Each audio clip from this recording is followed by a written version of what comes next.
علومک علم اللوح والقلم، کہ اللہ نے آپ کو اتنے علوم دیے، ان علوم میں سے 2 علم، ایک لوح کا ہے ایک قلم کا ہے، اور لوح میں قیامت تک ہر شے کی تفسیر موجود ہے۔ تو امام بصیری کہتے ہیں قیامت تک ہر شے کا تفصیل علم وہ آپ کے علوم میں سے ایک حصہ ہے، تو باقی کا علم کیا ہوگا؟ فَإِنَّ مِن جُودِكَ الدُّنْيَا وَضُرَّتَهَا وَمِنْ عُلُومِكَ عِلْمَ اللَّوْحِ وَالْقَلَمِ مُنَزَّهٌ عَنْ شَرِيكٍ فِي مَحَاسِنِهِ فَجَوْهَرُ الْحُسْنِ فِيهِ غَيْرُ مُنْقَسِمِ۔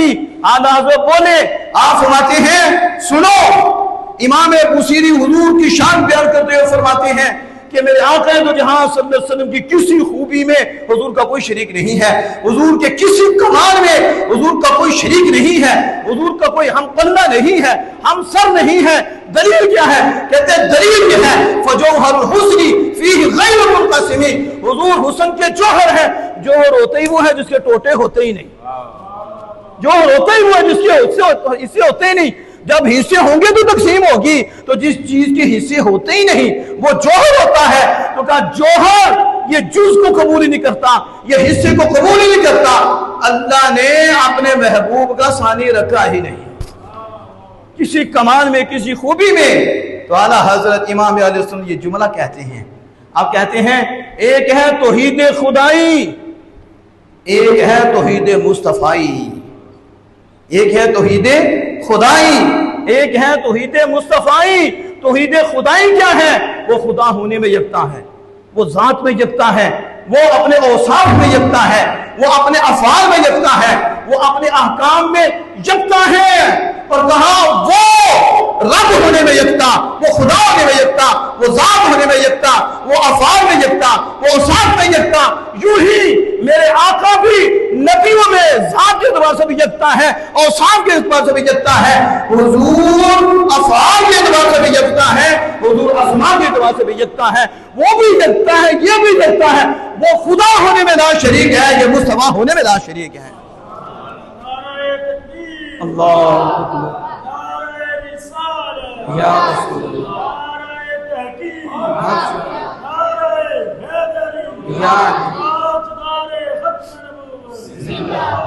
اب اگلی اعلیٰ حضرت امام اہل سنت اسی موضوع پہ مسلم شریف کی حدیث سے باغ لاتی ہیں، اور اسی موضوع پہ طبرانی کی حدیث سے باغ لاتی ہیں۔ کیا حدیث باغ کا مفہوم ہے؟ حضرت ربیہ رضی اللہ تعالی عنہ آقا دو جہاں صلی اللہ علیہ وسلم کی خدمت میں رہا کرتی، یہ بھی سعادت ہوتی ہے کہ اپنے محسن کی خدمت کا موقع مل جائے، جیسے کنز العلماء شیخ الاسلام جنہیں ان کی خدمت کا موقع مل گیا، اس طرح اکابر بڑے بزرگوں کی خدمت کا موقع مل گیا، وہ کرم والا ہوتا ہے۔ یہ صحابی وہ ہیں جن کو حضور کی خدمت کا موقع ملا ہوا تھا۔ تو کہتے ہیں ایک شب ایک رات میں نے وضو کا پانی پیش کیا، وضو کا پانی اور اس کے علاوہ بھی جو حاجات تھی، ضروریات کی چیزیں تھیں حضور کے لیے پیش کی، تو دریائے رحمت جوش میں تھا۔ دریائے رحمت ہر وقت بھی دریائے رحمت جوش نہیں ہوتا، موقع بھی ہوتا ہے۔ دریائے رحمت جوش میں تھا تو آپ نے فرمایا سل ربیہ، مانگ ربیہ، مانگ، یہ مسلم کے الفاظ ہے، سل ربیہ مانگ، لیکن دوسری حدیث کے یہ الفاظ ہیں سلنی ربیہ، ربیہ مانگ میں تجھے دوں گا۔ مسلم میں یہ ہے سل ربیہ، ربیہ مانگ، لیکن دوسری حدیث سے بعد میں سلنی ربیہ، مجھ سے مانگ، مجھ سے مانگ، تو مانگ میں تمہیں دوں گا۔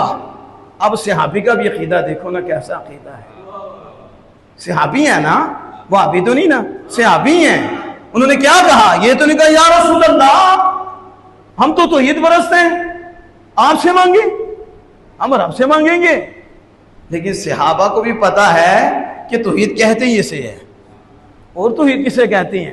توحید ملی بھی آمینہ کے لال سے ہے، اور جس کو ہم مانتے ہیں وہ ہمارا خالق ہے، وہی تو بتا رہا ہے یہ ہمارا وہ یار ہے جس کو ہم نے دونوں جہاں کی خزانے کی چابیاں عطا فرما دی ہیں۔ اب حضور سن خود فرما رہے ہیں، اور سن فرما کر حضور اس چیز کو واضح فرما رہے ہیں کہ تو جو مانگے گا، چاہے جنت مانگے، چاہے دنیا مانگے، اور دنیا کی کوئی چیز مانگے اور جنت کا کوئی مرتبہ مانگے، تو مانگ، رب نے مجھے اختیار دے رکھا ہے، تیرا کام ہے مانگنا، میرا کام ہے رب کی عطا سے تجھے عطا کرنا۔ جب حضور نے یہ کہا نا تو صحابی آگے سے پتہ کیا کہتے ہیں، مسلم ہے، اسألک مرافقتک فی الجنہ، یا رسول اللہ صلی اللہ علیہ وسلم میں آپ سے مانگتا ہوں۔ ذرا بولو تو صحیح نا۔ آج لوگ کہتے ہیں واقعہ، میں نے کہا واقعہ بھی سناتے ہیں لیکن واقعے سے بھی کچھ سمجھاتے ہیں، واقعہ بھی آئے گا، یہ بھی ایک واقعہ ہے۔ اسألک مرافقتک فی الجنہ، تم نے واقعے کو کیا سمجھا ہے؟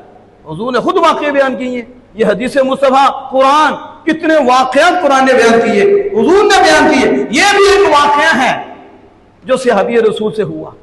آگے انہوں نے ذکر کیا، حضور نے فرمایا مانگ، تو انہوں نے کیا کہا، اسألک مرافقتک فی الجنہ، میں آپ سے جنت میں آپ کا ساتھ مانگتا ہوں۔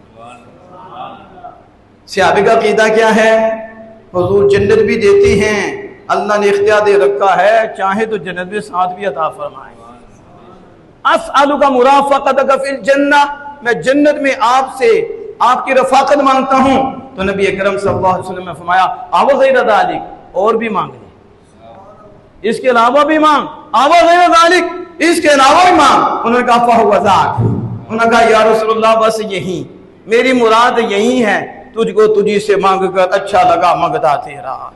جب آپ کو مانگ لیا تو سب کچھ مانگ لیا، اب اس کے علاوہ کون سا میں سوال کروں، کیونکہ آپ مانگے گئے ہیں، تو جب آپ مل گئے تو سب کچھ مل گیا۔ حضور نے فرمایا بس اب تم کیا کرو، میری مدد کرو کثرت سجود کے ساتھ۔ اب سید عالم صلی اللہ علیہ وسلم نے اس کو قائم رکھا، اور پھر آقا دو جہاں صلی اللہ علیہ وسلم نے یہ دولت ان کو عطا فرمائی۔ یہاں شیخ عبدالوہاب محدث دہلوی رحمۃ اللہ کو پڑھ کے دیکھو، ملا علی قاری کو پڑھ کے دیکھو، جس بزرگ کو محدث کو پڑھ کے دیکھو گے وہ کہیں گے حضور نے جو سال کہا ہے، سال یہ بتا رہا ہے کہ آمینہ کے لال کو اللہ نے ہر شے کا اختیار دے رکھا ہے، جو چاہے خدا کی عطا سے، خدا کے خزانے میں جس کو چاہے جتنا چاہے عطا فرما دے۔ اب یہ اگلی حدیث سے بعد میں بات کو کمپلیٹ کروں گا، اور یہ حدیث سے بعد آپ سنیں گے مزید نور پیدا ہوگا۔ امام اہل سنت اس حدیث کو لائے، اور یہ حدیث جو ہے طبرانی معجم میں یہ موجود ہے، اور یہی حدیث بعد کچھ اور الفاظ کے ساتھ یہ مسند حاکم میں بھی، اس میں بھی موجود ہے، دیگر کتب حدیث میں اعلیٰ حضرت نے اس کو ذکر کیا۔ اور لطف کی بات یہ ہے اس حدیث کے راوی بھی مولا مشکل کشا ہیں۔ کون ہے؟ دیکھو میں ایک یہاں بات کروں، شعیب ڈاکٹر صاحب بڑے محبت کرنے والے ہیں، اور ماشاءاللہ الغالب ان کے اندر ان کا بڑا کام ہے، یعنی مجاہدوں کے اندر جو مجاہد ہیں، تو ہمیں مجاہد ہی چاہیے، تو مجاہد ہیں ماشاءاللہ، یہ ان کے ساتھ پوری ٹیم ہوتی ہے، اللہ پاک نے جزائے خیر دی۔ تو اس سے پھر مجھے بات یاد آ گئی کہ جو ابھی انہوں نے اپنے ذوق کا اظہار کیا، محبت کا اظہار کیا کہ مولا مشکل کشا پاکاندہ ذکروں لگے کن کا، لیکن میں نے ایک جگہ پڑھا، مجھے بڑا لطف آیا، میں چاہتا ہوں آپ کی محبت ہے تو وہ آپ تک لنگر پیش ہی کر دوں۔ اور کیا لنگر تھا، لکھنے والے نے بھی کمال لکھا، کہا دیکھو 5 تن پاک، کتنے ٹھنڈک پڑتی ہے ہمیں، جب کہتے ہیں نا 5 تن پاک، اندر اور پاک ہو جاتا ہے اور مزہ آتا ہے۔ لیکن انہوں نے پتہ کیا کہا، انہوں نے کہا دیکھو لیذھب عنکم الرجس اہل البیت، چاہے ازواج مطہرات بھی پاک ہیں، وہ پہلے وہ ہیں، مصداق اول وہی ہیں، وہ پاک ہیں، حضور کی اولاد پاک ہیں، مولا مشکل شاہ شیر خدا بھی پاک ہیں۔ تو ہم تو پورے قرآن کو ماننے والے ہیں نا، ہم طبیعت کے بندے نہیں ہیں، ہم شریعت کے بندے ہیں۔ ہم طبیعت سے نہیں مانتے، ہم شریعت سے مانتے ہیں۔ انہیں جانا انہیں ماننا، رکھا غیر سے کام، للہ الحمد میں دنیا سے مسلمان کیا۔ ہم بندہ دیکھ کے نہیں مانتے، ہم رسول اللہ دیکھ کے مانتے ہیں، ہم بس رسول اللہ کو دیکھتے ہیں، ہم مانتے ہیں۔ تو اب انہوں نے بڑی خوبصورت بات کی کہ یہ آیت کریمہ ازواج مطہرات کے لیے بھی ہے اور حضور کی آل کے لیے بھی ہے اور مولا مشکل شاہ شیر خدا کے لیے بھی ہے، تو دوسری آیت بھی ہے جو صحابہ کے لیے بھی ہے، اس میں بھی اللہ پاک نے میں نے اطہرکم، بدر کے موقع پہ اللہ میں تمہیں اللہ پاک کرے، تو ان کے لیے بھی پاکی کی آیت ہے. تو ایمان ہو تو پھر دونوں کا ذکر ہوتا ہے, ایمان نہ ہو تو ایک کا ذکر ہوتا ہے. میں اشارہ ہی کر رہا ہوں, ایمان ہو تو دونوں کا ذکر ہوتا ہے, پورے قرآن پہ ایمان ہوتا ہے. اگر ایمان نہ ہو تو یہودیوں والا کام ہوتا ہے, مطلب کہ لے لی باقی چھوڑ دیا. فتؤمنون ببعض کتاب, تم بعض کتاب پہ ایمان رکھتے ہو, بعد پہ ایمان نہیں. یہودیوں کو نعت مصطفیٰ سے بڑی تکلیف تھی, یہودیوں کو صفات مصطفیٰ سے بڑی تکلیف تھی. آپ تفاسیر اٹھا کے دیکھیں, بار بار آئے گا. یہودی حضور کی نعت چھپا لیتے تھے, آپ صلی اللہ علیہ وسلم کی صفات چھپا لیتے تھے. آج بھی امامے تو رکھے ہوئے ہیں سر پہ, کبے جبے بھی ہیں, کام یہودیوں والے ہیں. کام کن والے ہیں؟ یہودیوں والے ہیں. مطلب کی لے لی, خواہش کی لے لی, جو خواہش کے خلاف ہوا اسے چھوڑ دیا. اور واحد اہل سنت و جماعت ہے جو خواہش کی مان کے نہیں مانتا, وہ رب اور رب کے مصطفیٰ کی مان کے مانتا ہے, انہیں مانتا ہے. تو اب دوسری آیت میں بھی طہارت کا ذکر ہے, اس آیت میں بھی طہارت کا ذکر ہے. تو پنجتن پاک, یہ بھی پاک ہیں, تو وہ جو پاک ہیں ان کا ذکر کیوں نہیں کرتے؟ تو انہوں نے کہا یوں کر لو, 4 یار کتنے, ایک تاجدار صداقت, ایک سیدنا فاروق اعظم, ایک سیدنا عثمان غنی ذی النورین, اور ایک مولا مشکل کشا. 4, 5 آمنہ کے لال, پنجتن پاک. کتنے ہوئے؟ پنجتن پاک. اور دوسری طرف چلے جاؤ تو حضرت علی شیر خدا, سیدہ طیبہ طاہرہ اور حسنین کریمین, 5 آمنہ کے لال, پنجتن پاک. کتنے ہوں گے؟ وہ بھی 5, یہ بھی 5. اب کہو پنجتن پاک, تو جس کی ٹھنڈی پڑے سمجھو یہ ہے پاک. اور سمجھ آ رہی ہے کہ نہیں؟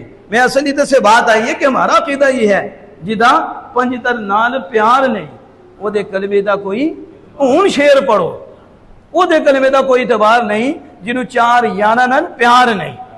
یہ بھی ذہن میں رکھنا ہے. اب جو آخری حدیث باغ ہے اس کی طرف آپ نے توجہ فرمانی ہے, اور بڑے ہی ایمان جو ہے نا آپ کا بڑھے گا اس سے, اور بلندی کی طرف آپ جائیں گے.